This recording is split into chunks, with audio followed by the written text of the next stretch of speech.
A desigualdade social é um tema que aflige a nossa sociedade. Muitos mangás, obras, já retrataram por diversas vezes também esse tema da desigualdade social. Mas temos uma novidade aqui. Gachakuta, da editora Panini, trouxe algo a mais. Que tal a gente falar um pouco da desigualdade social através do lixo? Através do reaproveitamento daquilo que não serve mais para você? E se existisse uma sociedade que simplesmente ignora a reciclagem, ignora você passar para frente algo que não te serve mais? Simplesmente descartasse qualquer tipo de lixo, ignorando que existem pessoas com baixa renda que necessitam talvez daquilo que não te sirva mais. A premissa de Gachakuta passa exatamente por isso. Tanto a desigualdade social, como a sociedade injusta, como o uso do lixo.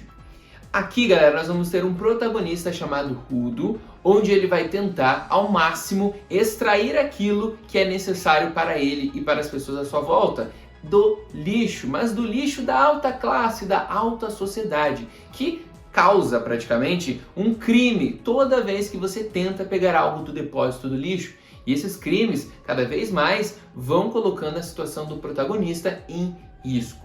Mas a história só começa com esse plot, tem muita coisa ainda para ser explorada através daqui. Antes disso, é óbvio, seja bem-vindo ao Reino dos Mangás. Eu sou o Renan, convido você a fazer parte do nosso canal, se inscrevendo, deixando aquele seu like fortalecedor e, obviamente, o seu comentário quando você compartilha o vídeo. Tudo isso fortalece ainda mais o nosso trabalho. Se você quiser ainda fortalecer mais, já conhece a gente, já nos ajuda, tem aqui embaixo o lugar para você se tornar membro. Só clicar aqui, a partir de R$3, R$5 você já faz parte, tem acesso exclusivo ao nosso WhatsApp para a gente conversar bastante. Mas tem outras formas, tem as nossas redes sociais, tem os nossos links da Amazon, onde você compra e não gasta nada mais. Tudo isso você fortalece muito a gente. Mas eu sei que você está aqui, provavelmente, para ouvir um pouco mais sobre a história de Gachakuta e sua crítica social. E a gente vai falar tudo isso depois da vinheta.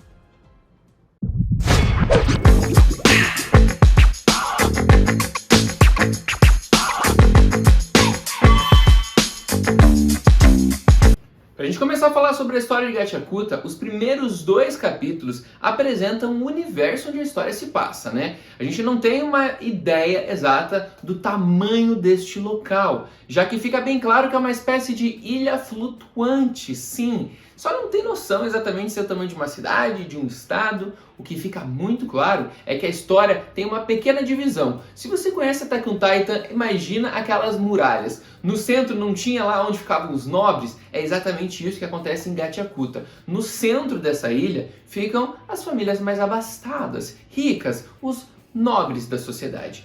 Em volta temos um grande muro que separa ela do resto do mundo de Gachakuta, onde ficam as favelas, onde ficam as pessoas mais pobres. E depois dessas favelas, simplesmente não existe nada, porque se trata exatamente de uma espécie de ilha flutuante. Lá embaixo só existe um mar negro, um breu, onde você não consegue ver o chão, aonde vai finalizar aquilo ali embaixo. E eles chamam isso exatamente de abismo. Teoricamente, tudo que cai ali se perde. Voltando à situação do lixo, a gente tem aqui uma sociedade extremamente ignorante em certo ponto e arrogante em outro. Porque o lixo utilizado, ou melhor, o lixo descartado pela nobreza, não pode ser reciclado, não pode ser reaproveitado. Tanto que numa das primeiras cenas, a gente vê aqui uma família nobre, onde uma garotinha tem o seu pequeno ursinho de pelúcia, um pequeno rasgo. Simples, poderia até costurar e resolver o problema. Mas é muito mais fácil comprar outro, já que é uma família rica. E aí você descarta esse bichinho que não pode ser reaproveitado e vai ser despejado nesse abismo. Ou seja, mais uma informação importante. Tudo que é despejado é nesse abismo. Tudo que não vai ser utilizado, é tratado como lixo, é jogado nesse abismo. Ponto. E aí, esse ursinho, teoricamente, também seria. Só que quantas e quantas coisas esses ricos simplesmente ignoram e jogam fora, fazendo uma dura crítica à nossa realidade de consumismo. Hoje em dia a gente usa um celular, às vezes 2, 3 anos, descarta, abandona numa gaveta, joga fora, sendo que poderia ser utilizado por outras pessoas. A mesma coisa para as roupas. Quantos de nós faz doação de roupa no inverno? Aquelas roupas que a gente não usa mais para as pessoas necessitadas. Quantos? Muitas vezes a gente deixa no armário por anos e anos e anos abandonado, até praticamente estragar. E isso a gente vê com vários e vários objetos. Uma das primeiras frases, logo na abertura, estamos falando da primeira folha aqui do mangá, fala o seguinte: dizem que uma alma reside em um objeto quando ele é tratado por carinho. Mas o que nasce do lixo que jogamos fora? Principalmente quando falamos de Gachakuta, onde tudo é jogado fora e não pode ser reaproveitado. Esqueçam reciclagem neste mangá aqui, tudo é descartado. Mas qual é o sentimento desse lixo descartado pela humanidade que não pode ser reaproveitado? Gera um ódio.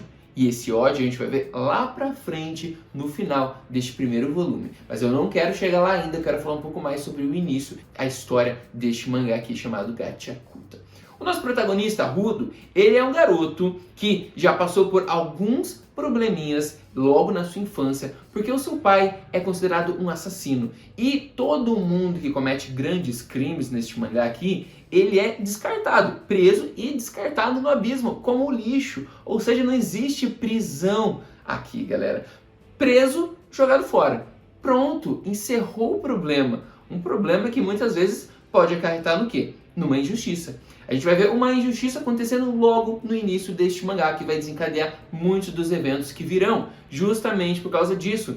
E quando você não cometeu o crime? Cadê a justiça? Ela simplesmente não existe. A justiça é do mais forte, nesse caso, da nobreza, da burguesia, dos mais ricos. E as pessoas mais pobres, como que ficam? Dentro da história de Gachakuta, o Rudo, esse garoto, ele invade os depósitos de lixo para conseguir pegar coisas para vender, porque na parte exterior ali da cidade dos nobres, na favelinha, o que a gente vê é que as pessoas vendem lixo. Lá existe um reaproveitamento, porque essas pessoas passam por uma necessidade maior. Uma das frases que é marcante logo no início é que um dos garotos fala que o Rudo é culpado, já que ele é o filho de um assassino, por a má fama que o gueto, o local que eles são ali colocados, é chamado. Porque ali normalmente ficavam que pessoas que cometeram crimes, pessoas que não pertenciam àquele centro burguês, lá no começo de quando esse local começou a existir. E agora que eles estavam recuperando a honra, digamos assim, começaram a ganhar um reconhecimento, o Rudo estava ali cometendo alguns crimes e não estava sendo pego, então ele era um culpado, era praticamente ele o responsável pelos problemas. Mas fica muito claro na postura dessa galera que simplesmente quem mora no gueto é quase igual a lixo, literalmente. Tanto que eles são chamados de tribais, essa galera, e toda vez que eles ultrapassam o muro para a parte nobre da cidade, as pessoas olham de olho torto. Literalmente mostrando um preconceito muito grande. O Rudo, galera, vai sofrer um bocado, porque ele vai ser acusado de um crime que ele não cometeu. E aí começa a segunda parte do mangá, onde ele é acusado de um crime, preso e jogado aonde? No abismo. Mas o abismo até agora era um sinônimo do quê? De morte, de descarte, que tudo acabou. E logo nesse primeiro volume a gente descobre que não é bem assim. Existe vida no abismo. Mesmo aquele mar negro de escuridão que você não consegue ver nada, existe vida lá embaixo. O primeiro mistério é como o Rudo caiu daquela altura onde você não via nem o fim e sobreviveu. Mas o segundo mistério é quando ele acorda e descobre que existem monstros feitos de lixo. Sim, assim como a gente pensa que aquilo que a gente trata com carinho tem um sentimento muito grande por um objeto, ele acaba despertando uma alma, aquele lixo que é descartado também acaba gerando algo, só que um ódio. E descobre que existem outras pessoas que vivem ali, naquele mundo que é chamado agora de superfície, e essas pessoas que moram nessa superfície chamam a ilha flutuante de paraíso. Olha só, que interessante, né? As pessoas que vivem no céu são chamadas de moradores do paraíso, e a superfície ali era o abismo, o pior do que o gueto. Muita coisa para ser contada nessa história, principalmente agora que o Rudo tem uma missão: voltar lá para cima e se vingar das pessoas que o acusaram, que o jogaram fora. Inclusive, eu quase nem cito aqui, mas tem um plotzinho inicial que ele gosta de uma garota que, teoricamente, gosta dele. Mas quando ele é acusado de um crime, até ela o abandona. Muita coisa pra gente explorar neste mangá, que é um dos melhores mangás da atualidade. Ele só não tá no hype, galera. Vou contar o segredo pra vocês. Porque ele não é da Shonen Jump, ele não tá na revista do One Piece, na revista que foi de Demon Slayer, de Jujutsu Kaisen. Você não tá na principal revista, já não consegue chegar num grande hype. Só quando estoura um anime. Então, quando Gachakuta tiver um anime, pode ter certeza que você vai ter agradecido de ter começado essa coleção. Porque eu falo claramente que este mangá aqui eu recomendo de mão cheia, vou colecionar, já conheço um pouco da história, porque eu já li um pouco através aí dos meios ilícitos, porque não existia ainda licenciado no Brasil. Vale a pena. E esse aqui eu recomendo, ó, de olho fechado. Inclusive, essa edição da Panini ficou bem legal. Ela veio no preço de R$ 36,90 nesse primeiro volume. O segundo parece que já vai um novo preço de 2024, que é R$ 39,90. E essa primeira edição aqui, galera, veio com um marcador de páginas. Deixa eu mostrar para vocês aqui. O marcador de páginas. E também veio com um calendário. Praticamente a arte é a mesma, né? Aqui é aquele momento que eu faço a minha pequena crítica, porque falta às vezes um pouco de criatividade, né? Capa, marcador de página, calendário. Tudo a mesma arte. Dá pra dar uma variada, né? Dá pra gente usar um pouquinho mais a criatividade nesse ponto. Eu não sei, às vezes, né, se não é algo já programado pelo Japão, que não quer que não mude, né, de jeito nenhum, mas parece que poderia ter um pouco mais de esforço criativo em mudar um pouquinho ali o marcador, quem sabe o calendário. Legal que veio o brinde, né? Às vezes a gente nem usa esse calendário aqui, mas eu quero ver se eu vou começar a usar pelo menos, porque é o único calendário que eu tenho aqui em casa de 2024. Então vou ver se eu uso um pouco e valorizo este brinde aqui, galera. E aquele salve especial, né, para a editora Panini, que nos enviou essa edição aqui gratuitamente pra gente fazer uma resenha, dar a nossa opinião. E assim, às vezes a gente gosta, a gente não gosta. Esse aqui eu posso dizer de olho fechado que eu gosto.